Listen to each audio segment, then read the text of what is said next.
with most heartfelt feelings and with warm regards.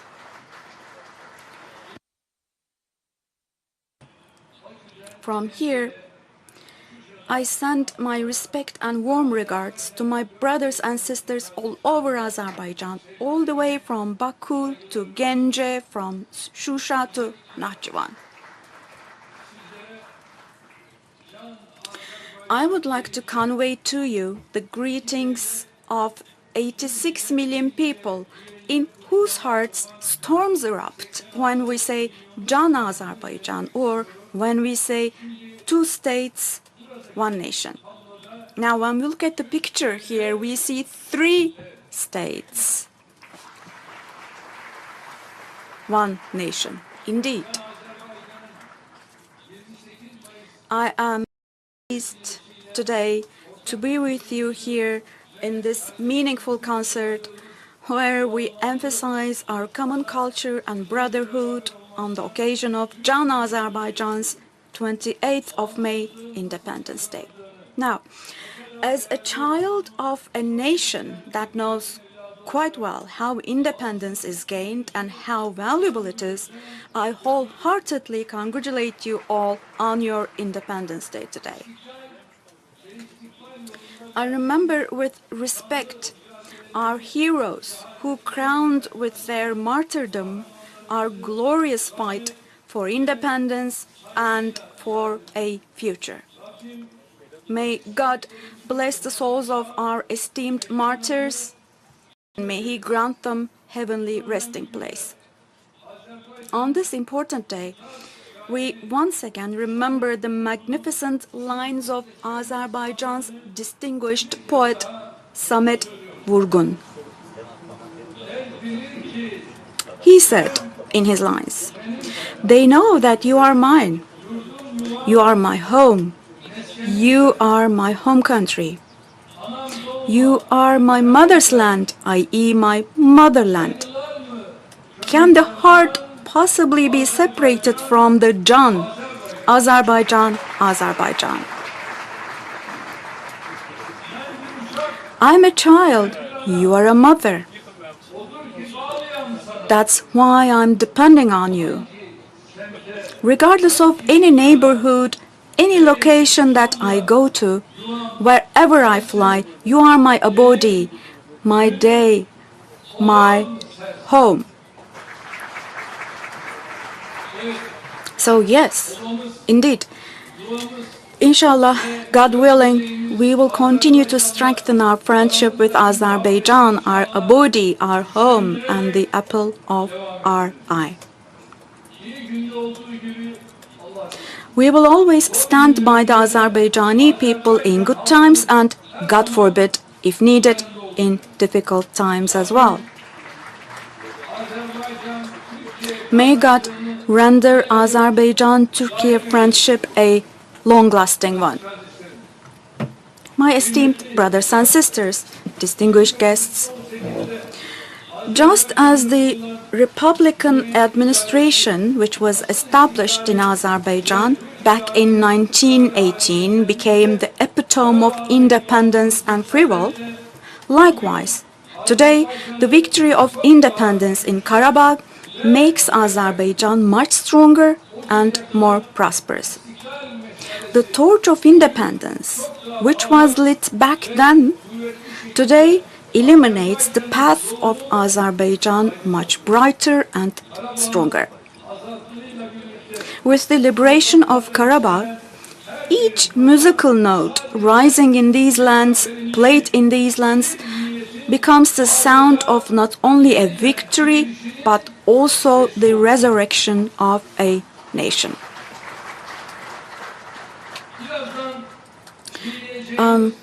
In the musical tunes that we will listen to in a moment, one can find the voice of the free lands of Karabakh. In these melodies, there is the manifestation of the freedom echoing on the rocks of Shusha, the hope growing in the valley of Lachin, the national will flourishing in Genge and in Baku.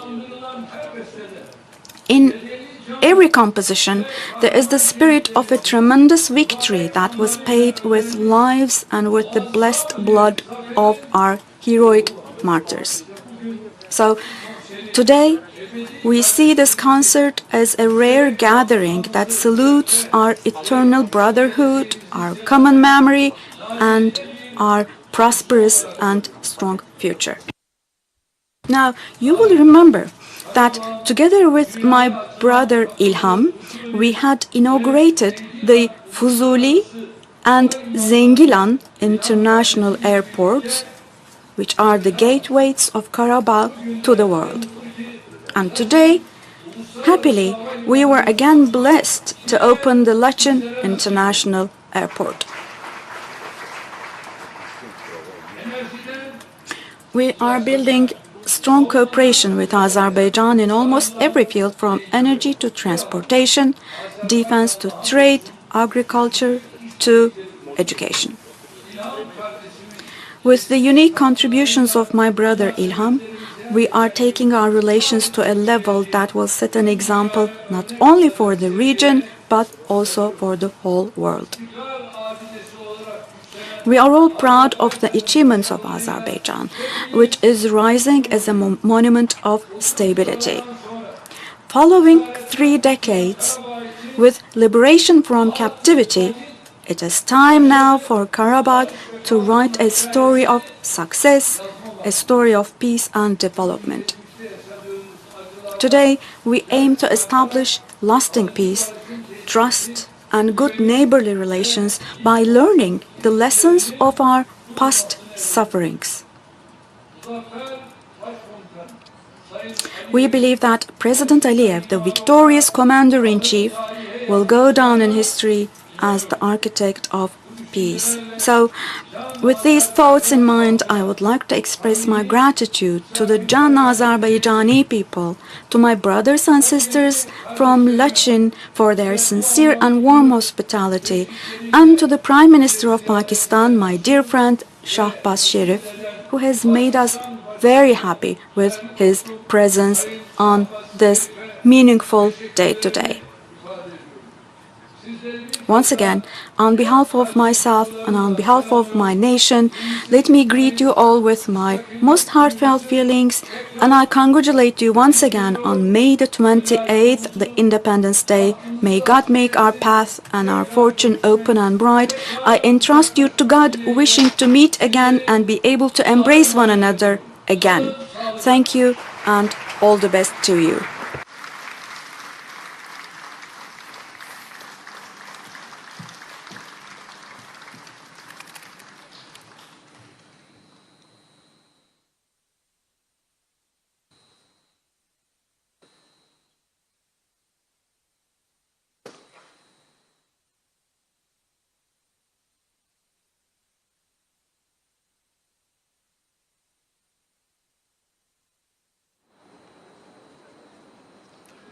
Pakistan İslam Respublikasının baş naziri Cənab Şahbaz Şərif.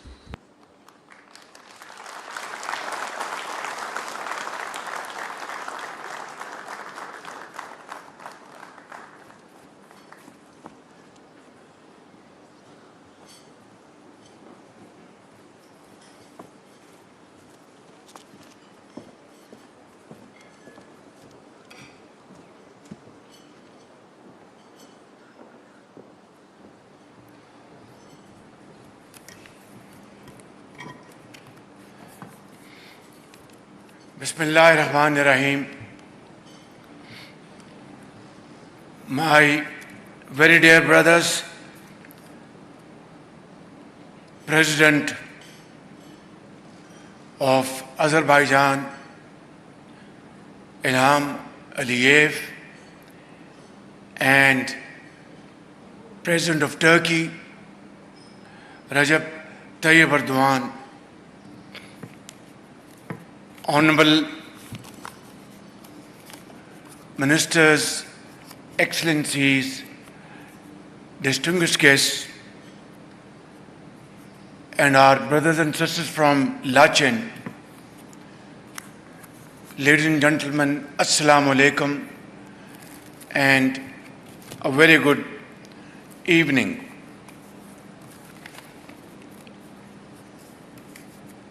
My dear brother President Ilham Aliyev, it is a sheer coincidence that today we are celebrating Azerbaijan's independence, and today we are celebrating when Pakistan became a nuclear power on 28 May 1998.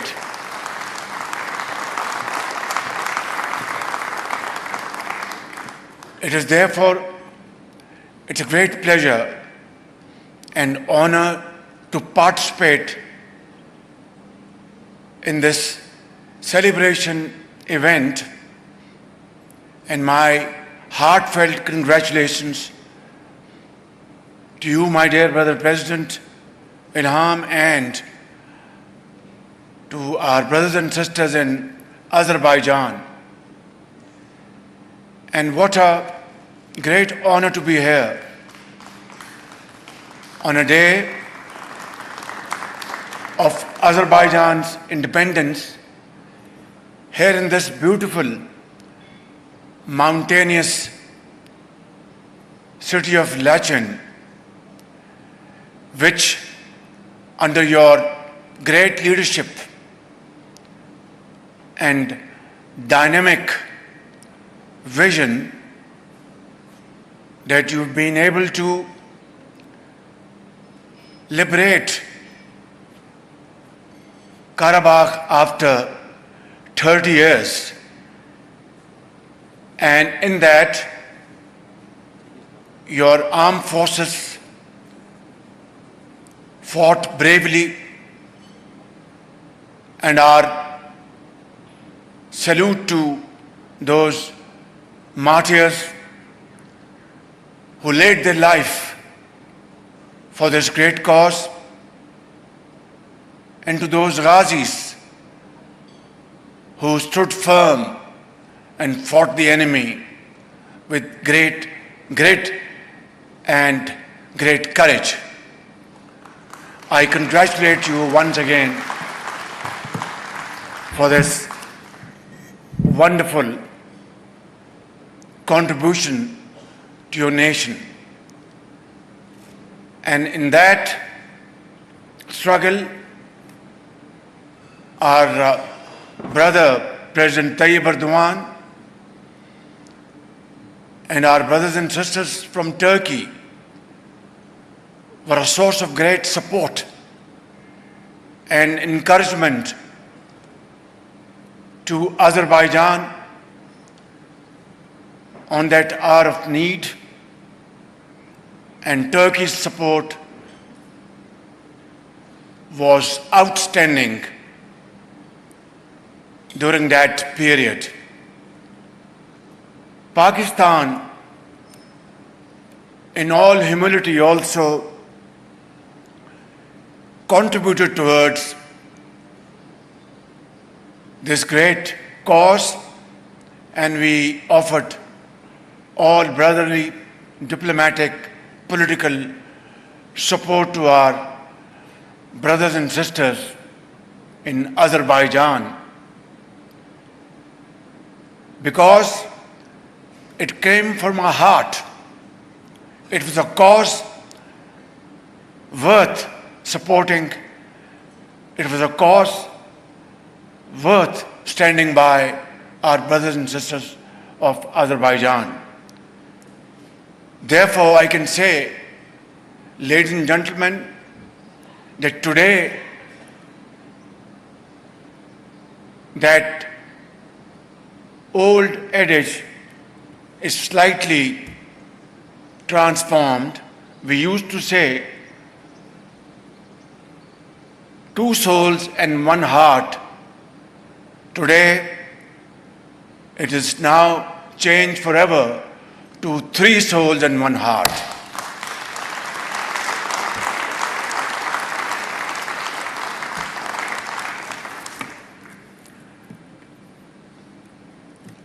Ladies and gentlemen, Pakistan has just been able to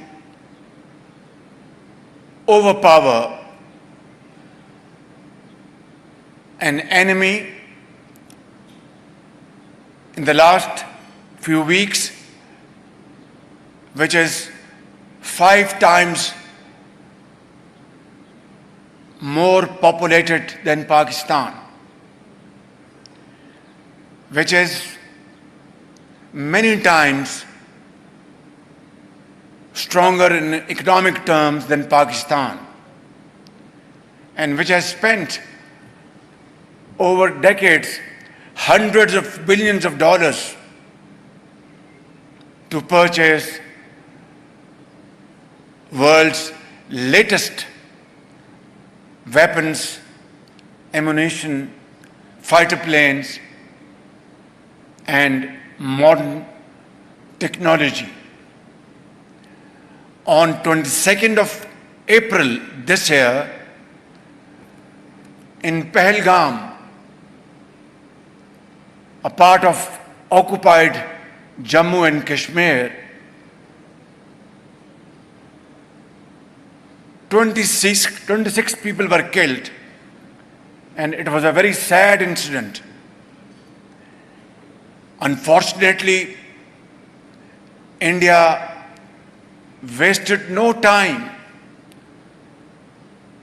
to level false allegations against Pakistan and tried to concoct facts and convey a message to the world that Pakistan is involved in this so-called Pahalgam incident. We offered immediately, without wasting time, an international inquiry commission to investigate this matter in a very transparent and credible fashion.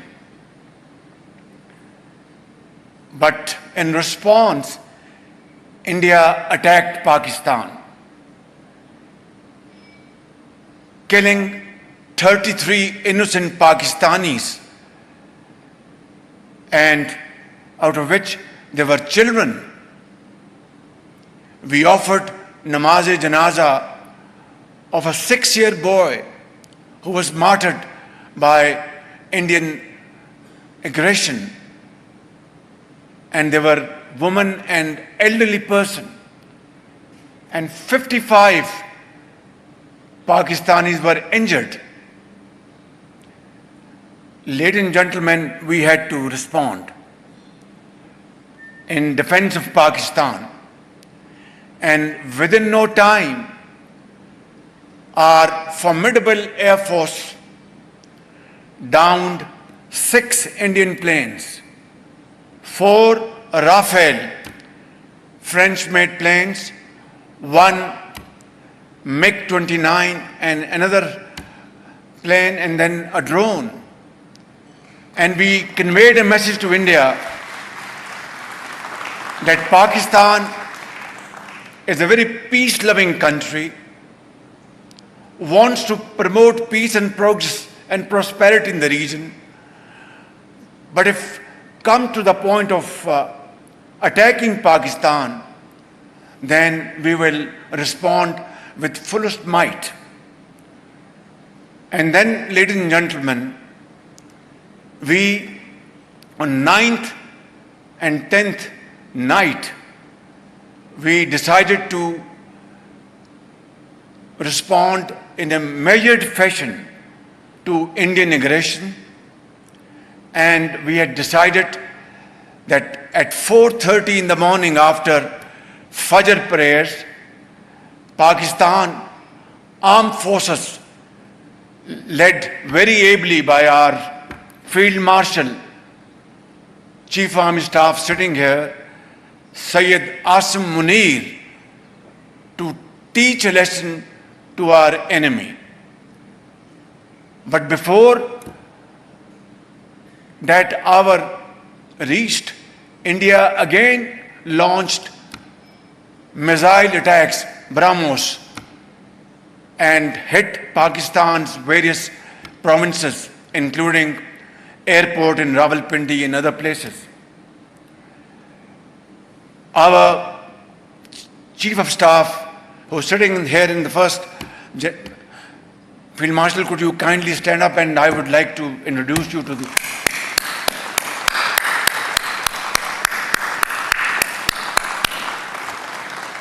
He told me that Prime Minister, India has again attacked. His voice was conveying unshakable confidence. He was absolutely resolved, calm, but then absolutely clear that we will have to now teach our enemy a lesson of their life.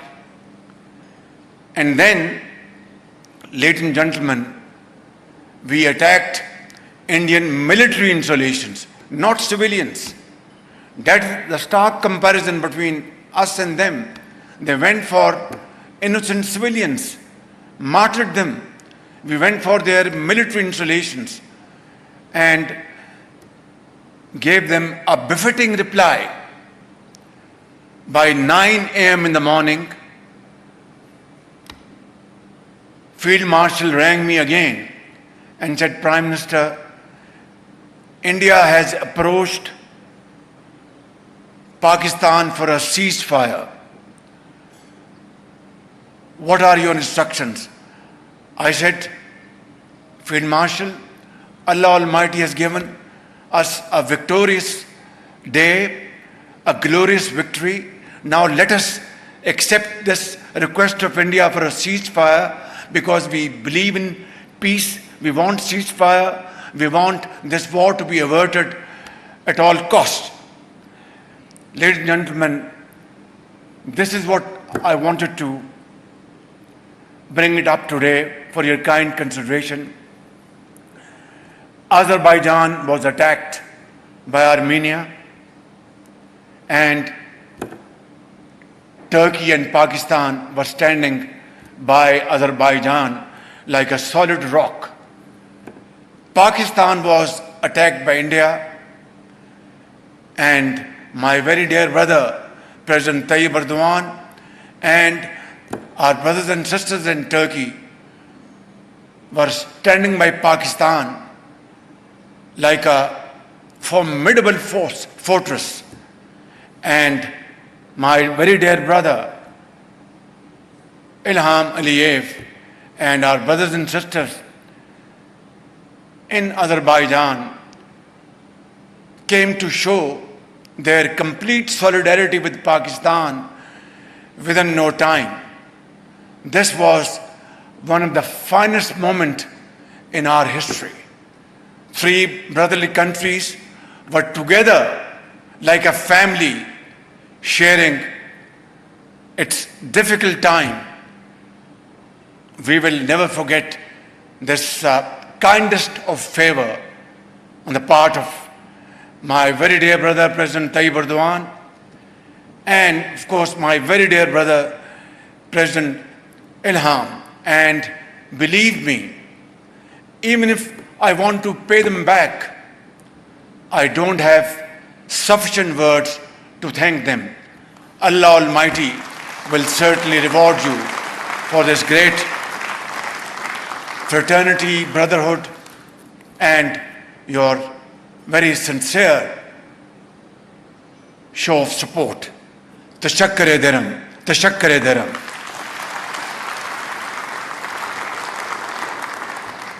Today we had our second round of trilateral meeting. And my brothers and sisters, I want to share with you, without going into any details, that this trilateral meeting was most productive and most inspiring in terms of what we discussed and what we are going to coordinate between the three brotherly countries in times to come. Inshallah, today the flags of three brotherly countries fluttering in this beautiful, serene place of Lachin goes to explain in volumes that these flags together will fly higher and higher, and inshallah together we will march towards the path of progress and prosperity.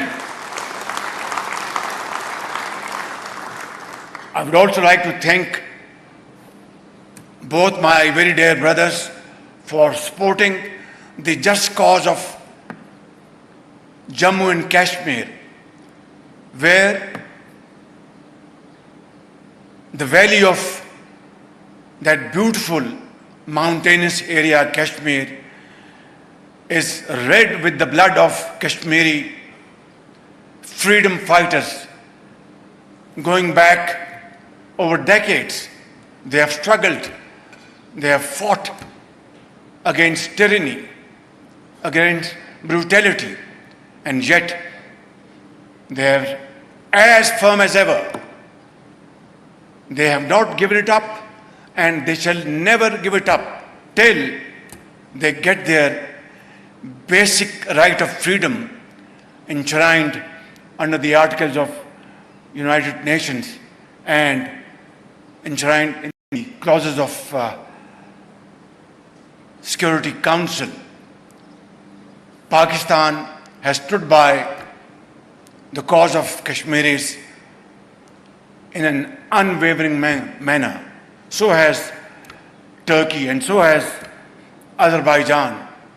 Inshallah, a day will dawn, one day soon, when the people of Kashmir will have their right of freedom and get out of the clutches of slavery. Ladies and gentlemen, the heart-wrenching story of Gaza is not different. 52,000 Palestinian children, women, young boys, elderly people, teachers, doctors, engineers, workers have been martyred. And as I speak, their blood is still spilling on the streets of Gaza. I think in contemporary history, there isn't a more heart-wrenching episode than this one. I wonder when civilized world conscious will wake up to these atrocities. And this barbaric act on the part of Israel has to be condemned with fullest force. And again, together, Turkey, which has always, Tayyip Erdogan, my brother, has always led such very noble causes. And not only the Muslim world, but the global world appreciates President Tayyip Erdogan's leading role to provide voice and strength to suffering humanity. And so has my very dear brother Ilham Aliyev. And so has Pakistan. And today I am standing before you, my very dear brothers and sisters, that today we have to raise our voice and raise it to a pitch, to a level that the entire world can hear the voices of Turkey, Azerbaijan and Pakistan, that in the name of God, ceasefire must be put into place in Gaza sooner rather than later. In the name of humanity, killings of our brothers and sisters in Gaza must stop as of now. In the name of freedom, fair play, and justice, our Palestinian brothers and sisters must be given the right of self-determination according to two-state vision, which is broadly endorsed by the entire world. In the end, ladies and gentlemen, I would like to submit, may the crescents on the flags of our great nations, Turkey, Azerbaijan and Pakistan, continue to shine side by side with our flags fluttering high and high as emblems of strength, unity, hope for our peoples and for the entire Muslim world. Pakistan Zindabad, Pakistan, Azerbaijan, Turkey, brotherhood, Zindabad. Thank you. God bless you.